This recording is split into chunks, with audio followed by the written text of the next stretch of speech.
जी अस्सलाम वालेकुम दोस्तों, आज की वीडियो बहुत अहम होने वाली है उन लोगों के लिए जो स्टॉक मार्केट को सीखना चाहते हैं, समझना चाहते हैं और गलतियों से बचना चाहते हैं।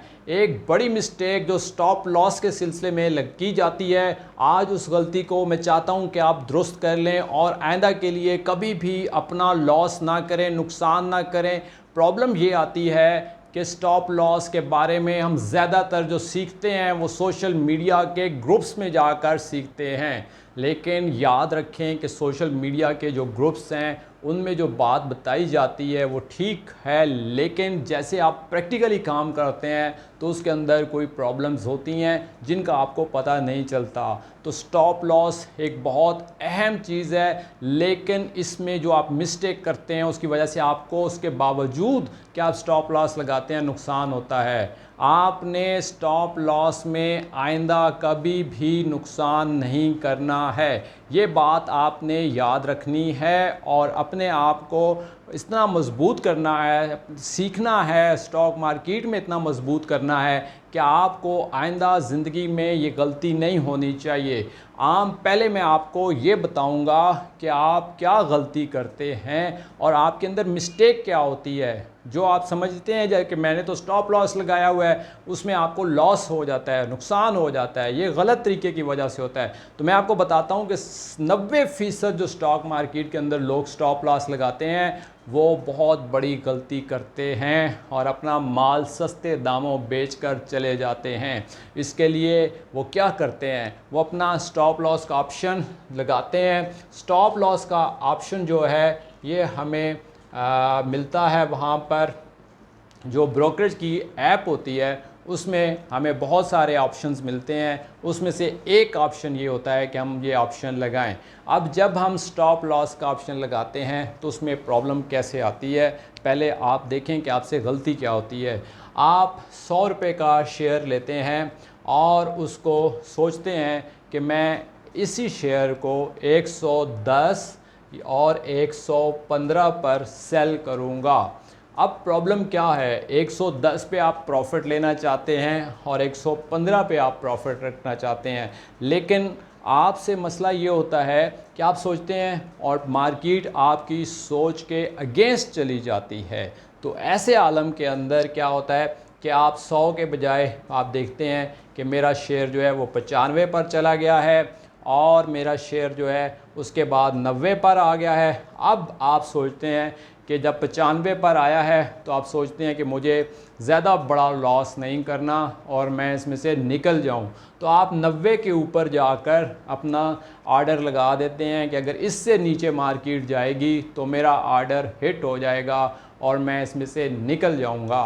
अब 70% 80% लोगों से ये गलती इस तरह से होती है कि वो जब 90 पर लगाते हैं, प्राइस नीचे आते जाती है और 90 को छूती है, यहाँ से वो 89 पर भी आ जाती है। अब जितने लोगों ने 90 पर और 89 पर स्टॉप लॉस लगाया होता है उनका हार्डर क्लिक हिट होता है और उसके बाद मार्केट वापस 100 पर चली जाती है और वो लोग परेशान हो जाते हैं कि हमारे साथ क्या हुआ, हमने इतना सस्ता क्यों बेच दिया शेयर तो वापस 90 से वापस 100 पर चला गया है और फिर 100 से 110 पर चला गया है। तो यही वो गलती है जो आपसे होती है।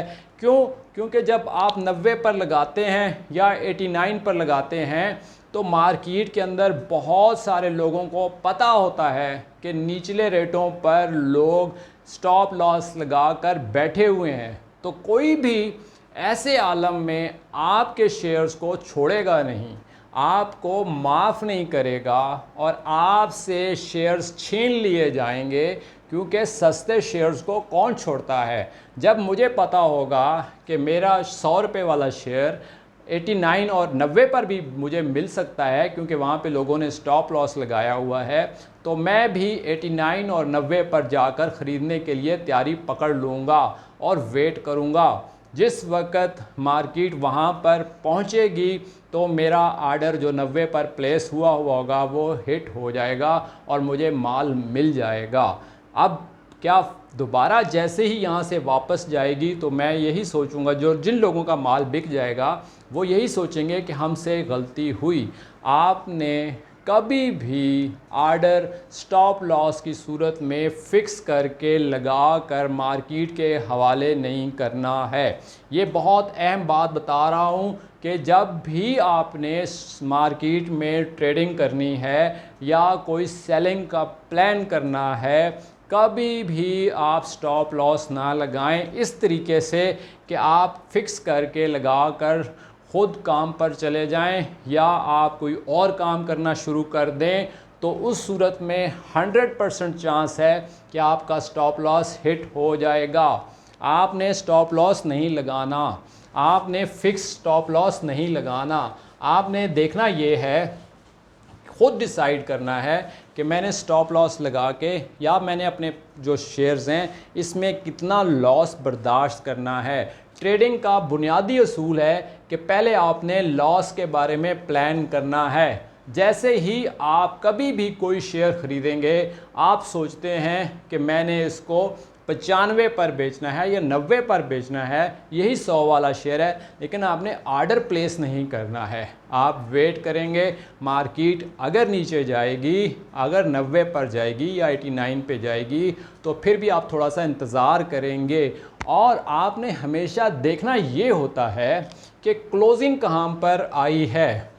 जब भी आपने लॉस के अंदर देखना क्या है कि मेरे शेयर की क्लोजिंग कहाँ पे आई है। अगर यही शेयर जिसकी प्राइस 100 रुपये है और दिन में वो किसी वक्त 90 पर चला जाता है और फिर 90 से 95 पर चला जाता है और 95 से 97 पर चला जाता है, तो आपके लिए कोई परेशानी की बात नहीं है। 90 पर वो ज़रूर गया है दिन के अंदर, लेकिन वापस आया है और फिर ये 95 पर आया है और 97 पर आया है। डेट्स मीन्स के जो ट्रेडर्स हैं, जो इन्वेस्टर्स हैं, वो इसमें दिलचस्पी ले रहे हैं और पूरा चांस है कि यहाँ से ये वापस 100 और 103 की तरफ जाएगा। तो आपने सबसे पहले जो इंतज़ार करना होता है वो क्लोजिंग प्राइस को देखना है कि क्लोजिंग कहाँ पे हुई है। उसके बाद आप नेक्स्ट डे प्लान कर सकते हैं कि मुझे क्या इसको सेल करना चाहिए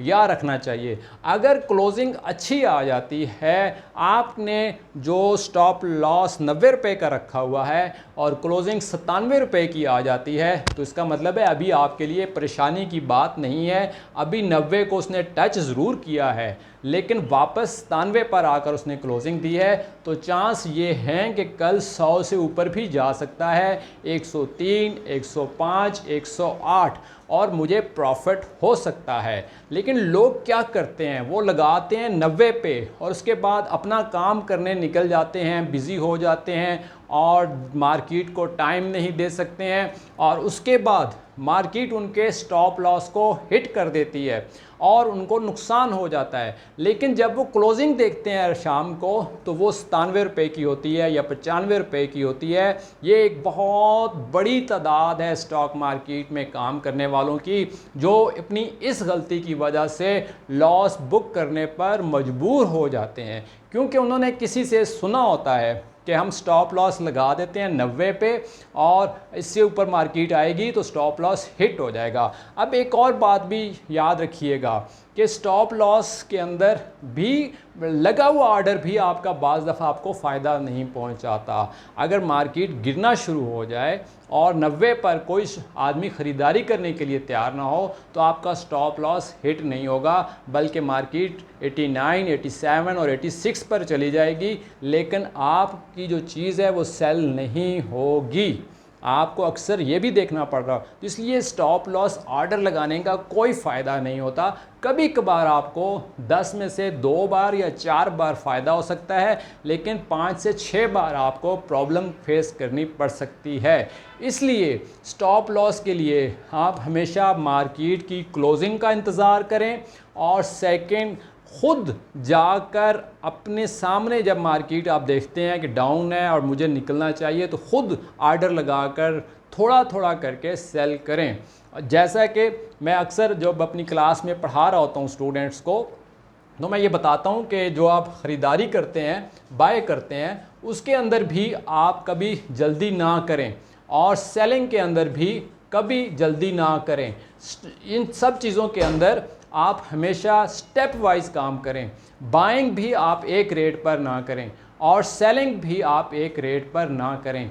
तो थोड़ा थोड़ा करके ख़रीदारी करते रहें, आपकी एक एवरेज अच्छी हो जाएगी। सेलिंग के अंदर भी आप अपना काम थोड़ा स्टेप वाइज करें और ऊपर के रेटों पर आहिस्ता आहिस्ता प्रॉफिट पर चीज़ को सेल करते जाएं। तो आज की वीडियो में मैंने आपको बताया है कि स्टॉप लॉस लगाने का तरीका क्या है, आप किस तरह ख़ुद से डिसाइड करें, लाइव मार्केट में जाके डिसाइड करें और आर्डर लगाकर कहीं बिज़ी हो जाएंगे तो 90% चांस है कि आपका स्टॉप लॉस हिट हो चुका होगा, लेकिन मार्केट की क्लोजिंग ऊपर आई होगी और आप खामखा नुकसान को बर्दाश्त कर रहे होंगे। आज की वीडियो का आपको कैसी लगी, इस पर अपना फीडबैक ज़रूर दीजिएगा। बहुत शुक्रिया। अल्लाह हाफिज़। अस्सलाम वालेकुम।